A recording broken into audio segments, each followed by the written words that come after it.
Egyptian Counter-Reformation. Tel el-Amarna. Sunrise. The middle of the 14th century BC saw Egypt at the height of her powers. The conquests of the Thutmoside kings of the earlier part of the 18th dynasty had created a network of client states, stretching some 600 kilometers up into Syria, while her Nubian possessions stretched a similar distance. South of Aswan from these areas poured tribute and traded goods that made the cosmopolitan court of King Amenhotep III probably the most opulent in Egyptian history, the wealth from which financed great new building projects throughout the country.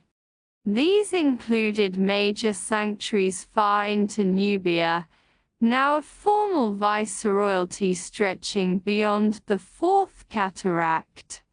Here in particular the king could be found not simply as a divine ruler, but also as a god capable of being worshipped by his human alter ego. 1 Not only was Amenhotep III a god at Solb, but his wife, Kaya, was a goddess at nearby Sidinga. In his 30th regnal year, the king celebrated his first Heb's jubilee. At this his divine essence was further enhanced, and Amenhotep emerging as a solar deity with a markedly changed iconography, in which the aging king is shown as a chubby-cheeked child with almond-shaped eyes. This emphasis on solar cults is evident from earlier in the dynasty, in particular with an increasing promotion of the god Eton, a manifestation of the long-established Re-Horukti, first seen as an independent deity under Thutmose I. During Amenhotep I's reign, a state barge was named Radiance of the Eton by year 11, as was the West Theban Palace at Melkutta prior to the king's first jubilee. However, the traditional gods continue to enjoy full royal patronage, not only through the foundation and extension of temples, but also through the appointment of the crown prince, Thutmose B. first as Sem-Priest of Ptah at Memphis, and then as High Priest there. The appointment of Thutmose to this pontificate was a feature of a gradual increase in the profile of royal princes during the first part of the New Kingdom. During the Fourth Dynasty, sons and grandsons of the king had held some of the highest offices of the state, but in subsequent dynasties, they had become all but invisible in the surviving record. Then, during the 18th dynasty reign of Thutmose I, his eldest son Amenmose appears with a high military title, followed by Thutmose I's heir Amnamat B, who received the office of overseer of cattle in his father's year 24.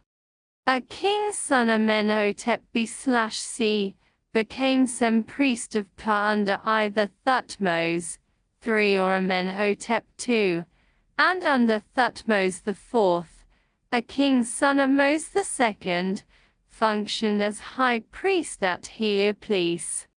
Both these appointments clearly form part of a pattern of appointing royal princes to senior priestly roles in national cults, although, interestingly, apparently not that of Amun-Re at Karnak. This approach was later also adopted by the Ramesside kings of the 19th and 20th dynasties. This reappearance of royal princes is parallel to a somewhat different degree among the royal daughters, who are prominent in relief commemorating the Jubilee celebrated by Amenhotep III from year 30 onward, as well as accompanying their parents on statuary.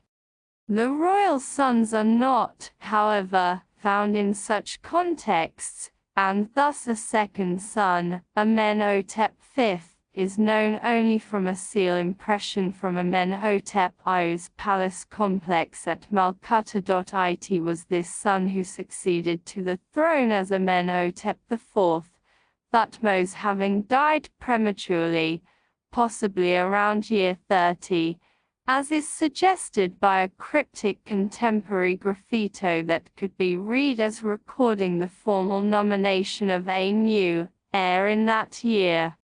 The debate as to whether Amenhotep IV succeeded Amenhotep III after a period of co-rule, or only on the latter's death, has generated a vast literature, with the battle between the two camps ebbing and flowing over the decades on the basis of the equivocal nature of the evidence. However, the weight of evidence currently seems to lie in favor of the view that Amenhotep I's succession only followed his father's demise, and that juxtapositions of the two kings on monuments or images of Amenhotep III in later artistic styles should be taken as memorials.